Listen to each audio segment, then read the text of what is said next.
Welcome back once again. This is a sad one indeed. At this time, when the country is facing serious insecurity and other vices affecting the country significantly, then the police brutality has continued in earnest. And this time, a lot of persons have reacted and they have called on Bola Ahmed Tinubu to use his rights as the president of this particular country, ordering the Inspector General of Police to take a drastic measure regarding what is actually happening and what happened recently in Delta State. It is a clear dishonesty, it is a clear abridge of the constitution for a police officer after seeing, I'm going to play the video for you to see clearly and eventually the reactions from a lot of persons, including a police relation officer who came out recently and reacted bitterly that this is uncalled for, that ever since he joined the police force, he has not seen this particular act from this police officer. That it is a clear hurt. I'm going to be explaining a lot of things regarding this video and the reactions from people. Clearly speaking, this is uncalled for and inhuman for security operatives to take laws into their hands. I'm not going to be boring you with much words. Listen attentively to the police relation officer who came out and detailed a lot of things regarding this. Watch, and when we come back, I'll exactly show you other things and other reactions from a lot of persons regarding the, secret behind this particular buying of this young man. Watch, and when we come back, we'll continue. Company on the need to search way bill before they allow it to fly, because drug peddlers and gun barons, that is armed peddlers too, they started transporting this thing through the means of way bill. So on Sunday, this young man came with a way bill. Having had that meeting with the CP, the park decided to check every way bill before they were allowed to go.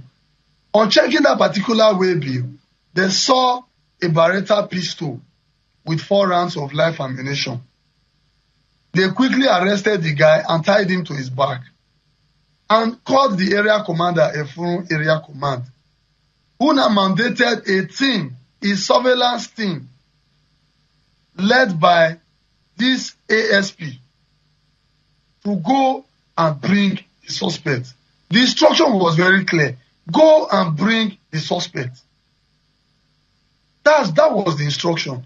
So one would wonder why a suspect who is not a threat to you, a suspect who is already tied to his back, a suspect who was begging for his life, you tried to shoot him the first time, it did not work, you removed your magazine, arrange it again and shoot him for the second time. It is not explainable, it is not pardonable. And I want members of the public to know that the police does not cover officers like that. I'm very sure that guy will have his day in court and will face murder charges. I'm very sure.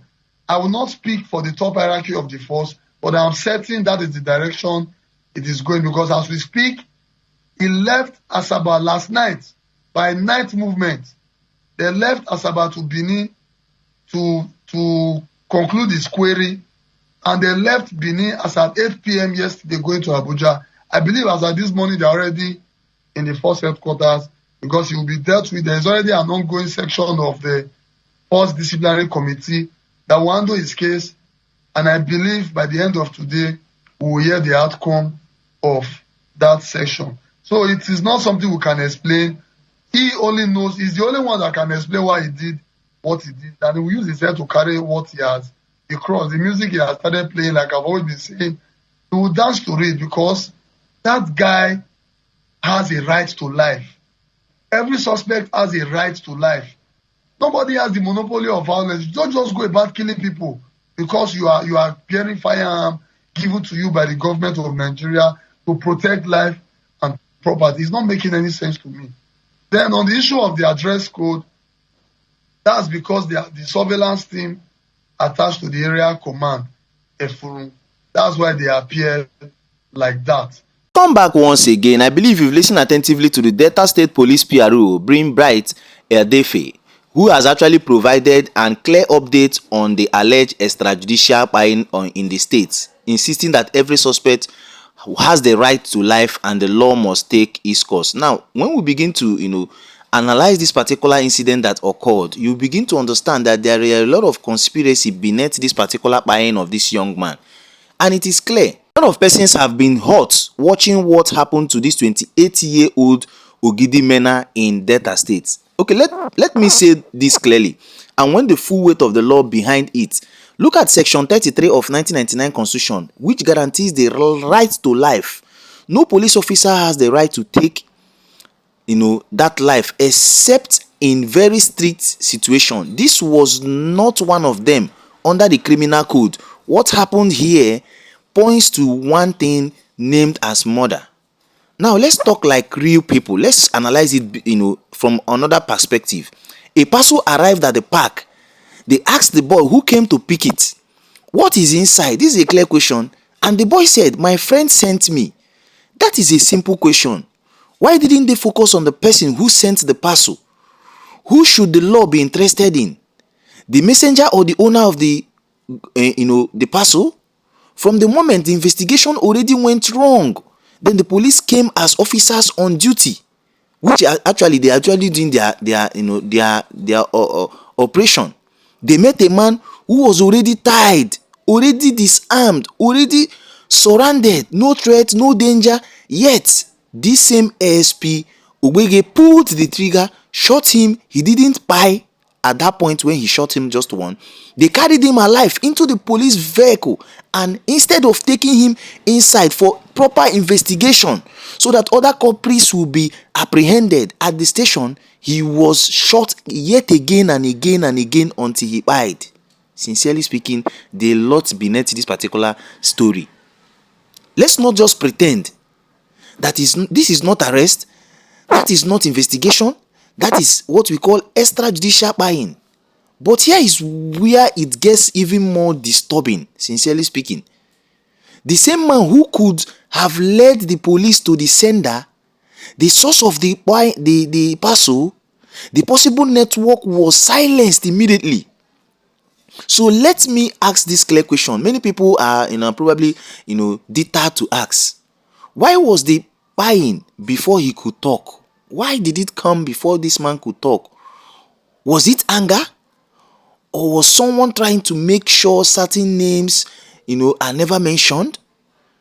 And it doesn't end there. From the video, colleagues of this same ASP gave him bullets. Others were cheering him on the background. This is no longer the trigger happy officers. They were just happy over him taking the trigger. This becomes a team act. Sincerely speaking, is uncalled for. And in law, if you assist, encourage, or stand by this, it becomes a possible case of aiding or abetting. Consigned misconduct by officers of the Nigerian police force, every single officer present must answer for this particular thing. And that is what the PRO came out to state clearly.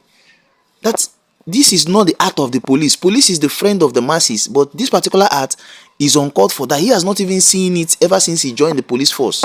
Sincerely speaking, police cannot be categorized as bad persons. There are a lot of them that are actually good. The Nigerian police force was created, to arrest, investigate, and prosecute, not to decide who lives or who buys. Because once the police become judge and executioner, none of us is safe anymore. That is what it is. If a suspect is guilty, the court will decide. If he is innocent, only a trial would have revealed it. But now that the truth has been buried with him, and that is the real tragedy, justice in this case must be beyond suspensions or parades. It must answer who sent the weapon. Why was that lead ignored? Why was the force used on restraining suspect? Who else enabled this act? Because this is what we call, and if this is clearly ignored today, tomorrow it could be any other person. So justice for Ogidimena, this is not just about one life. It is about whether the law still means anything in our country this day. And clearly speaking, these reactions were audited by prominent lawyers, likes of the confident Aribabia, and a lot of other persons who reacted bitterly regarding what actually happened to this young man. Frankly speaking, the police PRO has just giving relief to a lot of masses that they are not in support with what has actually happened. And you could hear clearly from the video, he stated that they have now apprehended this officer and he has been taken to the head office in Abuja. Over there, the disciplinary committee within the police force is going to take proper investigation and justice will be served. May the soul of the departed rest in perfect peace. Quadrants, get to the comment section, react, and don't forget to pray for the soul of this departed over this clear injustice and actually what happened in Delta as we speak. Sorry to bring this to your view. What is your take regarding everything that has transpired, and what is your advice to the Nigerian police force regarding their approach towards cases like this instead of taking laws into their hands? Because the law stands for all, and the court is the last hope of a common man. If this man must have been taken to court or probably face trial or investigations proper, the culprits behind this parcel will be apprehended and a lot of things will be uncovered. So for this action taken by this officer is uncalled for at this point in time. Don't forget to share, like, and also hit the subscribe button, turn on the notification bell, and click on the like button so let's get informations promptly when we drop them here. Don't forget to type rest in peace for the departed, as God in heaven will continue to grant him